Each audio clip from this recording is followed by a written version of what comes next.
Hey, good day everyone. Dan Vanderwall with Elite Asphalt. We're out doing some residential driveways. We're using our Ryno 30-gallon melter to heat our rubber today. I'm going to go ahead and pour out some fresh rubber, get ready for the driveway. Using it in between jobs, put it in low. Temp staying about 350, 360.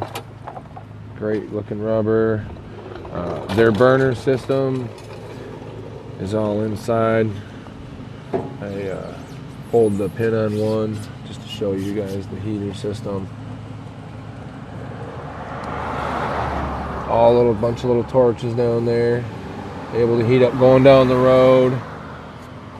Comes with these little pins here. Pin everything together. That leaves it in there